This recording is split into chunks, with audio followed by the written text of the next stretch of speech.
बोलिए सियावर रामचंद्र भगवान की जय। वृंदावन बिहारी लाल की जय। उमापति महादेव की जय। पवन सुत हनुमान की जय। गोस्वामी तुलसीदास जी महाराज की जय। आदरणीय विद्वज्जनों, श्रोतागणों, मानस चिंतन चैनल पर आप सभी का स्वागत है। पिछली चर्चा में आप भगवान शिव के द्वारा राम कथा सुन करके वापसी में जब आ रहे थे तो जाते वक्त जो जग जननी भवानी और जो महाराज सती नाम दिया, लेकिन वापसी में उन्होंने लिखा कि मुनसन विदा माग त्रिपुरारी, चले भवन संग दक्ष कुमारी। देखिए, ऐसा लगता है कि जैसे महाराज दक्ष का संस्कार सती जी के अंदर जागृत हो गया और दक्ष के संस्कार के कारण ही वो महाराज कथा का रस नहीं ले पाई। उन्होंने पहले तो महाराज श्रोता वक्ता के द्वारा अपना पूजन देख करके वक्ता के प्रति हीन भाव आ गया और कथा में रुचि नहीं दिखाई। और कथा जो है मन लगा करके सुने तभी जो है कथा का आनंद होता है। और जब भगवान शिव वहाँ से चलने लगे तो उसी समय जो है उन दिनों पृथ्वी पर भार हरण करने के लिए दुख हरण करने वाले भगवान हरि ने रकुल में अवतार लिया था। पिता के वचन से राज को छोड़ करके महाराज उदासी वेश बना करके भगवान श्री राम जो है दंडक वन में विचरण कर रहे थे। और तुलसीदास जी लिखते हैं, ते ही अवसर भंजन मही भारा, हरि रघुवंश लीन अवतारा। पिता बचन तजी राज उदासी, और दंडक बन बीच रत अविनाशी।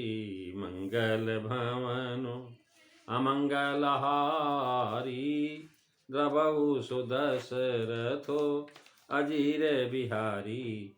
महाराज, इस कथन का भाव है कि रघुवंश धर्मात्मा कुल है और धर्मात्मा कुल होने के नाते महाराज पृथ्वी का भार उतारने के लिए भगवान का अवतरण हुआ था। और जो है कह रहे हैं कि जो है रघुवंश, इसे सूर्यवंश इक्ष्वाक वंश भी कहते हैं। ब्रह्मा जी के प्रबोध विवस्वान सूर्य हुए, जिनके पुत्र वैवस्वत मनु हुए।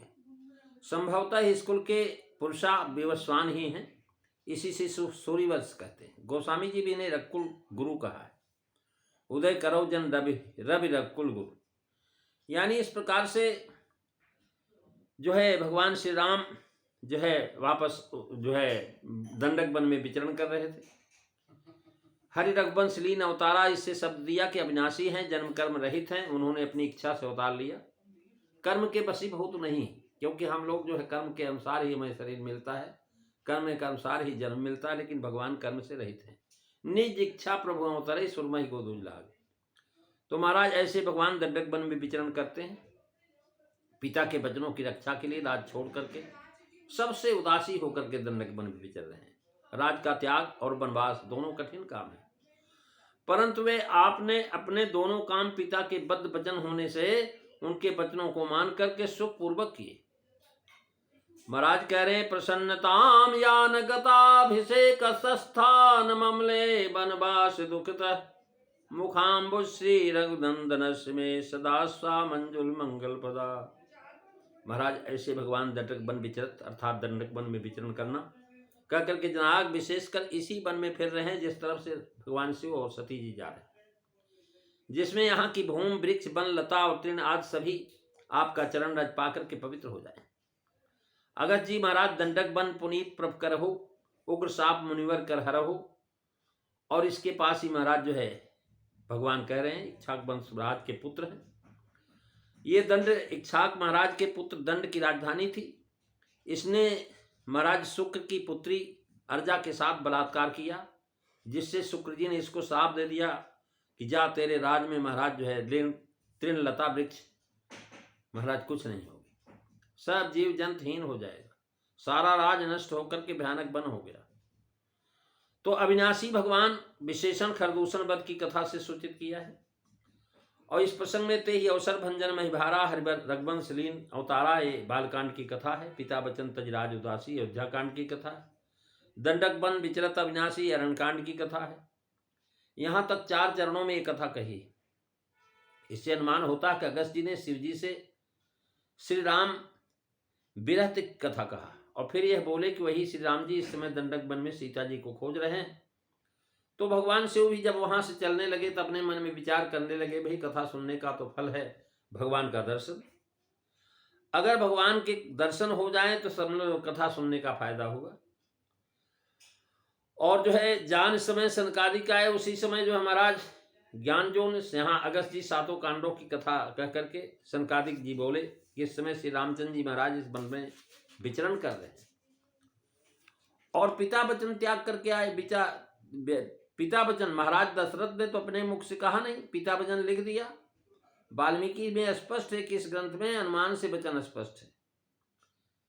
महाराज कैकेयी ने कहा था कि हो तो प्रात मुनिवेश धरी जौन राम बन जाहि, मोर मरन राउर यजस निपसम जी मन माहि। महाराज भगवान शिव को यह पता था कि भगवान राम का अवतार हुआ है, इस समय दंडक वन में घूम रहे हैं।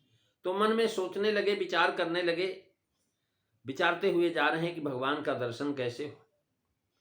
पर वो प्रभु जो है परात्पर ब्रह्म श्री राम जी ने गुप्त रूप से अवतार लिया है, वहां उनके समीप मेरे जाने से सब लोग उन्हें जान जाएंगे। तो भगवान के भेद को महाराज प्रकट करना ये भक्त का काम नहीं। जब भगवान कोई चीज छुपाना चाहते हैं तो भक्त उसको अगर खोल दे तो महाराज भगवान को दुख होता है, और भक्त को चाहिए कि भगवान की गोपनीयता को बनाए रखे। तुलसीदास जी कहते हैं शंकर जी के हृदय में बड़ी खलबली पड़ी हुई है, दर्शन की लालसा नेत्र से ललचा रहे हैं, मन में डर भी है। सती जिस मर्म अर्थात शिव जी के हृदय के रहस्य को, उनके हृदय में जो खलबली चल रही उसको नहीं जान पाती। इसकी चर्चा मैं अगली कथा में सुनाऊंगा। हृदय विचारत जात हर कही विधि दर्शन होई, गुप्त रूप अवतरे प्रभु गए जान सब कोई। शंकर उर्यति छो सती न जाने मरम सोई, तुलसी दर्शन लोभो मन डर लोचन लालची। मंगल भवन अमंगल हारी, द्रबहु सुदशरथ अजीर बिहारी।